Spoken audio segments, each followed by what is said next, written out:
I'm Catyana. I'm Reverend Catyana Makay, and I'm a United Methodist clergy, and currently I serve with our Northern Illinois Conference in ecumenical and interreligious relationships, and I also serve as pastor at United Church of Rogers Park, and so I'm very active in community, and of course the ecumenical and interreligious relationship building within our conference, and have been for many years.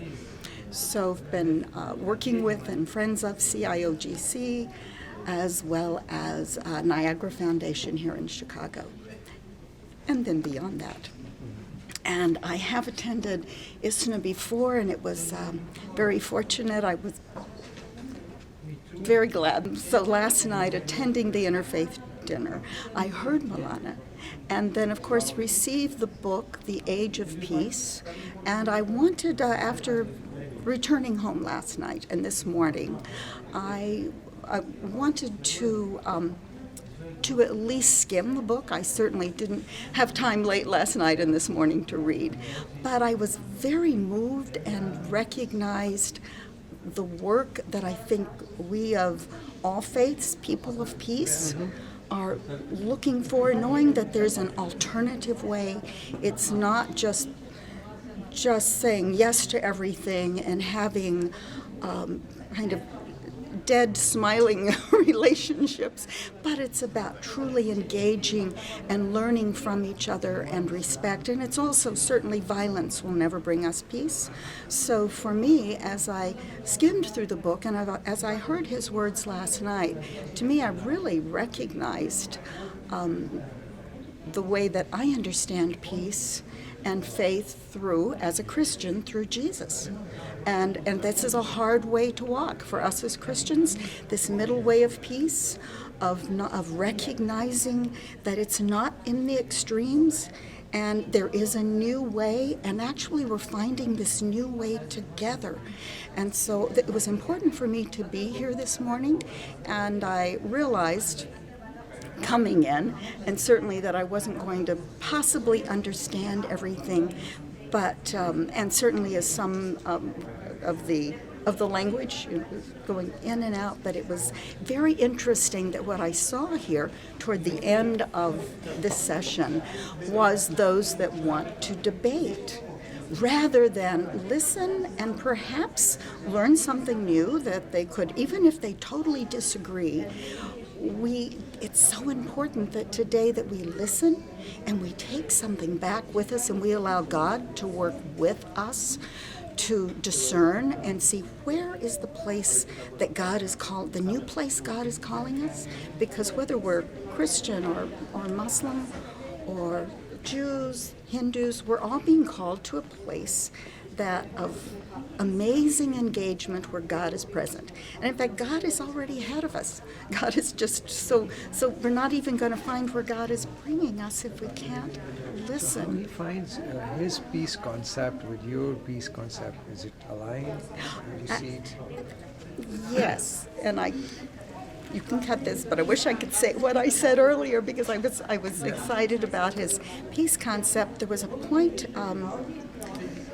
What did I bring up? Oh, it was the freedom of the idea of the freedom that we have, the free will. And certainly within Christianity, there's this sense of free will. And sometimes what clashes is God is making us, you'll hear Christians and others go, oh, but God has done this, whether it's the death of a child, whether it's a death in your family, whether it's war, oh, but this is by God's design. I don't believe that is by God's design, and I think that's what I hear him saying. God's greater design, there is a design, there is a place where God has created us with the possibility of moving to, of being. But that is because we have free will and we have a choice. And the greater choice, and we are with God, we are working with that wonderful free will that is more powerful as we choose to follow God's love than if we have it imposed on us. We aren't puppets, but our free wills clash. Therefore, in the clashings of free will, we have this this confusion within our own traditions. And when we come together with all of this free will, it can be a mess, but God has an order within that free will that is pulling us to something new. And that's what I heard, what I read within his book, that gave, in fact, a sense with these clashing free wills, give us a sense of having more respect and listening for others, not just deciding we have all of the answers, we have the way. The way is the way of peace and the way of love. But peace is just this word if we don't live it out with love and making decisions. Therefore, there are justice decisions, but it has to be in the way of peace. I am pastor in an urban congregation, one where we have restorative justice. We work with young people who, on the edge of gangs, I'm in an area where there have been shootings. In fact, last week, there are shootings. There's a lot of clashing of wills. There are immigrants, refugees. Within our congregation, it's a mixed congregation. And with this comes that great opportunity to listen and not be focused. The social justice is absolutely critical, but if we aren't the bridge people, if this is not lifted with love, not to choose sides, and that's what I was hearing too. If we choose sides, then we're not living the peace. So I could go on and on, but I've got to read. But Maulana, personally, I felt a great scholar, a great man of God with great love. So certainly I heard. Of course, that's why I came back. I felt that whether or not people agreed with him, and that's what I love.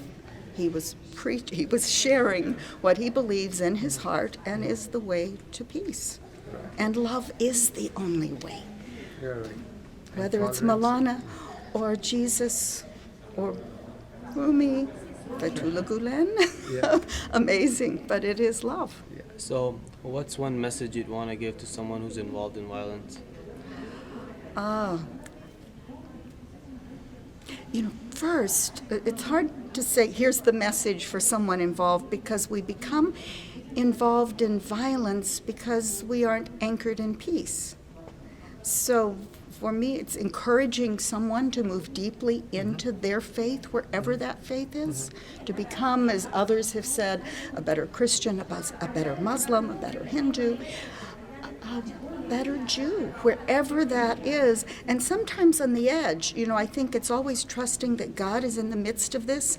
We may think something seems empty, desolate, someone is unable to turn around, and yet God is always doing something with the heart. And so if we're present, if we're not judging, but we're able to listen, one of the things that I've heard many say, and it's simple but it's lovely, is remember God gave us 2 ears and 1 mouth. Keep quiet, listen more. 2 ears and 1 mouth so that we might listen better. And so someone involved, I think it's not even as soon as they start to hear a correction, how to do, but my sense is first inside surrounding that person, if you are concerned for a person, for a group of people, for an organization, surround them with love. I visualize them surrounded by God's love, and know that God is already in the midst, and I need to trust. I'm not here to fix, but if I can share in love, then let God do that. And yet, if there is a way or a question or encouraging or connecting a group, I may never know, but perhaps even through any of us or Maulana, a suggestion, then that suggestion, God takes that and flowers back. But we have free choice, free will. And that's the beauty that God wants us to be, all that God created. God created and it was good. For me, I move back to Genesis again and again. God created and it was good. If all that God has created is good, and if God creates us in God's image, how can we miss